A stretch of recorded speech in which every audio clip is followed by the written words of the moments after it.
जय हिंद दोस्तों। आज का टॉपिक ऑफ डिस्कशन है chemical kinetics. Chemical kinetics part 1 में हम लोग रेट ऑफ रिएक्शंस के बारे में देखेंगे। इस वीडियो में हम लोग क्या क्या देखेंगे, क्या क्या समझेंगे, वो जरा देख लेते हैं एक बार।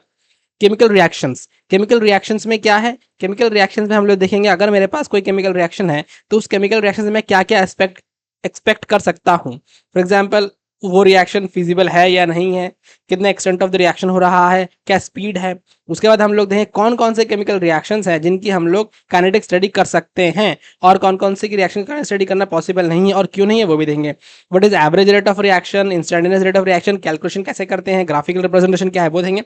और फाइनली हम लोग rate of the reaction, what is the rate of the reaction, उसके बारे में देखेंगे। बहुत ही छोटे में, बहुत संक्षिप्त में हम लोगों ने ये पढ़ना शुरू करेंगे।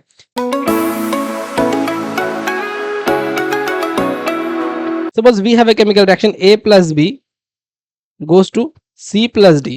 ये this is my reactant portion, this is product portion. अब क्या हो रहा है, सबसे पहली चीज whether this reaction is feasible, क्या ये रिएक्शन हो भी रही है कि नहीं हो रही है, इसका मतलब क्या है, फिजिबिलिटी। सबसे पहली चीज, हमको कोई रिएक्शन अगर देखने को मिलती है तो उस रिएक्शन की हमको फिजिबिलिटी पता होना चाहिए। फिजिबिलिटी का मतलब है whether this reaction is actually happening और नॉट हैपनिंग। ये हम लोग थर्मोडायनेमिक्स से पता कर सकते हैं। अगर ये रिएक्शन हो रही होगी तो कुछ थर्मोडायनेमिक पैरामीटर इस तरीके से होने चाहिए जो कि इसको सेटिस्फाई करें। तो delta G should be less than zero, that is negative होना चाहिए at constant P and T. मतलब अगर कांस्टेंट प्रेशर और टेम्परेचर पर डेल्टा जी नेगेटिव है, इसका मतलब ये रिएक्शन फिजिबल है। अगर ऐसा नहीं हो रहा तो ये रिएक्शन फिजिबल नहीं है। दूसरा, क्या एक्सपेक्ट करना है हमको इस केमिकल रिएक्शन से, what is the extent of reaction. Extent of reaction मतलब ये रिएक्शन जो हो रहा है, ये कितना रिएक्शन कन्वर्जन होगा रिएक्टेंट का प्रोडक्ट में, वो हम लोग स्टडी करेंगे। इक्विलिब्रियम जब हम लोग पढ़ेंगे वहां पर हमको स्टडी एक्सटेंट ऑफ रिएक्शन के बारे में समझ में आ जाएगा। और तीसरा जो इस रिएक्शन से हमें एक्सपेक्ट करना है वो है what is the speed of reaction. Speed of reaction, speed of reaction से मेरा क्या कहना है, क्या मतलब है, ये है कि पर यूनिट टाइम में कितना रिएक्टेंट प्रोडक्ट में कन्वर्ट हो रहा है या पर यूनिट टाइम में कितना प्रोडक्ट फॉर्मेशन हो रहा है या रिएक्टेंट का डिक्रीज हो रहा है। सो आज हम लोग यहीं पे इसके बारे में पढ़ेंगे। इसकी स्टडी को बुलाता है केमिकल काइनेटिक्स। सबसे पहले what is chemical kinetics, definition पता होना बहुत जरूरी है। Chemical kinetics is nothing but the branch of science in which we deals with the reactions, that is the rate of the reaction, that is the speed of the reaction। मतलब reactant per unit time में कितना convert हो रहा है product में, that phenomena, that study is nothing but your chemical kinetics। So chemical kinetics is nothing but the branch of chemistry in which we deals with the speed of the reaction, that is nothing but a conversion of reactant to product in per unit time। per unit time में जो conversion हो रहा है और कौन कौन से factors इसको affect कर रहे हैं मेरे chemical kinetics या speed of the reactions को, वो सब देखना है हमको इस केमिकल काइनेटिक्स वाले चैप्टर में। सबसे पहले केमिकल काइनेटिक्स शुरू करने से पहले, for which kind of reaction we can study chemical kinetics, मतलब मेरे पास प्लेंटी ऑफ रिएक्शंस हैं जो कि सबसे पहले ये जानना है कि क्या सारे केमिकल्स रिएक्शन की हम लोग स्टडी कर सकते हैं। जैसे फॉर एग्जांपल ये एक रिएक्शन है, silver nitride AgNO3 plus sodium chloride aqueous solution में, ये रिएक्ट करने के बाद बनाता है silver chloride plus sodium nitride. अब क्या इस रिएक्शन की मैं केमिकल काइनेटिक्स स्टडी कर सकता हूं? नहीं कर सकता मैं इस रिएक्शन की chemical kinetics. Why? Because this is a very fast reaction, ये एक आयनिक रिएक्शन है और बहुत ही फास्ट रिएक्शन है। तो अगर कोई रिएक्शन आयनिक रिएक्शन होती है वो इतना फास्ट होता है कि ये 10⁻⁻⁴ सेकेंड में ही रिएक्शन खत्म हो जाती है। सो आप इस रिएक्शन की केमिकल स्टडी नहीं कर सकते हो बिकॉज ये बहुत फास्ट रिएक्शन है। अगला कुछ रिएक्शन देखते हैं, HCl plus NaOH NaCl plus H2O। We can not study the chemical kinetics of this reaction because again this is a very fast reaction. So कौन से रिएक्शन के हम केमिकल काइनेटिक्स स्टडी कर सकते हैं? हम केमिकल काइनेटिक्स स्टडी कर सकते हैं उन सब रिएक्शन की विच आर, फॉर एग्जांपल एक स्लो रिएक्शन देख लेते हैं। एक स्लो रिएक्शन देखते हैं, रस्टिंग ऑफ आयरन। अब रस्टिंग ऑफ आयरन बहुत ही स्लो है, बहुत ही स्लो है। ये इतना स्लो है कि आपका इसका चेंज समझ में नहीं आएगा आपको इसका चेंज। तो इसकी रिएक्शन की हम स्टडी नहीं, इस रिएक्शन की स्टडी भी हम लोग नहीं कर सकते हैं।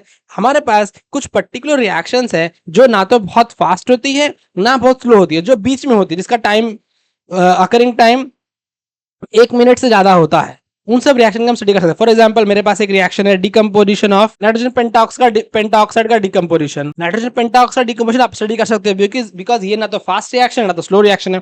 और कौन सी रिएक्शन केमिकल स्टडी कर सकते हैं हम लोग? एस्टर हाइड्रोसिस के रिएक्शन स्टडी कर सकते हैं, इस रिएक्शन केमिकल स्टडी कर सकते हैं। सो केमिकल काइनेटिक्स स्टडी कर सकते हैं उन सब रिएक्शन की which are not very fast not very slow, ना तो बहुत फास्ट होनी चाहिए ना तो बहुत स्लो होनी चाहिए। एक कंडीशन ये है। दूसरी कंडीशन ये है, reaction should not attend equilibrium. Reaction should not attend equilibrium, अगर रिएक्शन इक्विलिब्रियम अटेंड कर लिया है तब भी अब उस रिएक्शन का चेंज ऑफ द रिएक्शन समझ नहीं पाएंगे, स्पीड हम लोग नहीं समझ पाएंगे। ठीक है, अभी हम लोग शुरू करते हैं अपना केमिकल एनालिटिक्स का मेन, जिसको हमें पढ़ने से पहले क्या क्या प्रेरिक्विजिट वो हम समझ गए हैं। तो है what is called rate of reaction. Rate of reaction किसे कहा जाता है?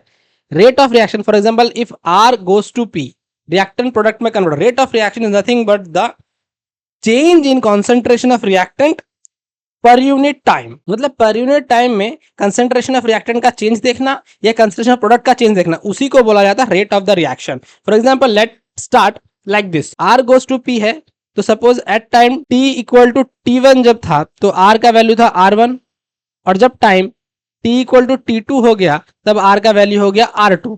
सो चेंज कैसे आप देखोगे, चेंज कितना हो गया, चेंज ऑफ रिएक्टेंट क्या होता है आपका r2 माइनस r1, और change of time t2 minus t1।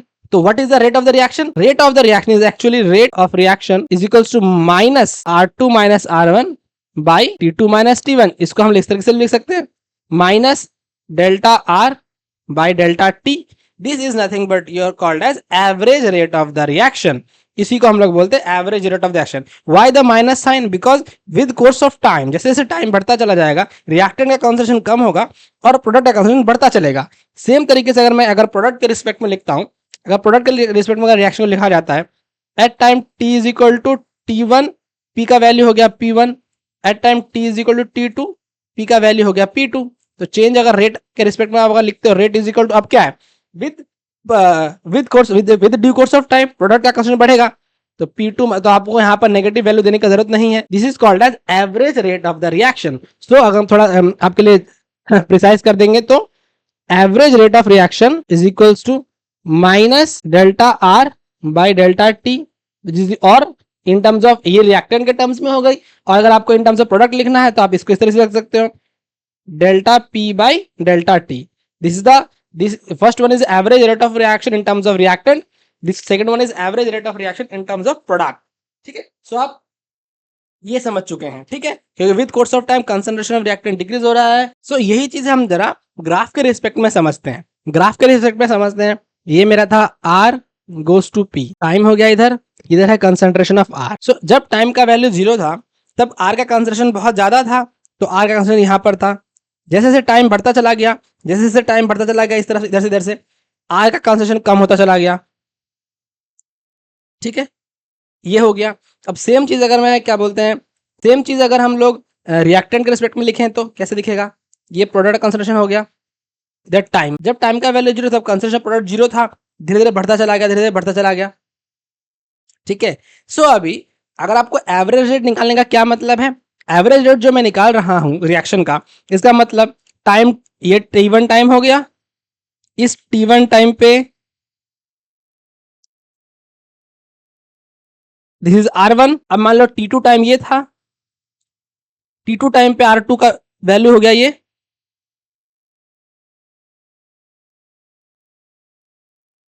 This is r2। तो हम लोग जो इसको स्लोप निकाल रहे थे, वो स्लोप हम लोग इस तरीके से निकाल रहे थे, जो रेट निकाल रहे थे वो एवरेज करने के लिए r2 minus r1 by t2 minus t1, यही तो था मेरा average rate of the reaction. अब आप ये समझो, सेम अगर मैं प्रोडक्ट के रिस्पेक्ट में निकालने की कोशिश करता हूं, सेम प्रोडक्ट के रिस्पेक्ट में निकालने की कोशिश करता हूं, ये मान लो t1 टाइम है जहां पे प्रोडक्ट का कंसंट्रेशन है ये p1, ये कोई t2 टाइम है जिसका कंसंट्रेशन है प्रोडक्ट का यहां पर।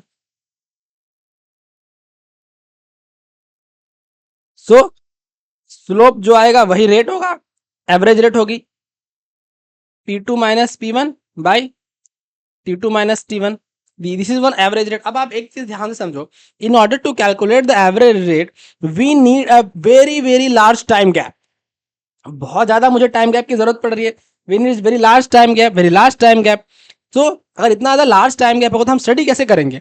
इस प्रॉब्लम को हटाने के लिए इन्होंने क्या करा, सो हम लोग इस तरीके से समझते हैं कि एवरेज चीज को ना लेकर हम लोग इंस्टेंटेनियस चेंज देखते हैं, पर यूनिट टाइम में इंस्टेंटेनियस चेंज, मतलब डेल्टा टी, ये मेरा टाइम का चेंज अगर ये टेंड्स टू 0 हो जाता है, इसका मतलब क्या है, change in the concentration of reactant when there is a very small change in the time, change the concentration of product when there is small change in the time. So average rate को हम लोग इस तरह से अगर change कर दें कि rate of the reaction is equal to limit delta T tends to 0 अगर लगा दिया जाए, so minus delta R by delta T था, we can write this like D D T of R. Same rate of the reaction in terms of product, limit delta T tends to 0, delta P by delta T is nothing but D D T of P.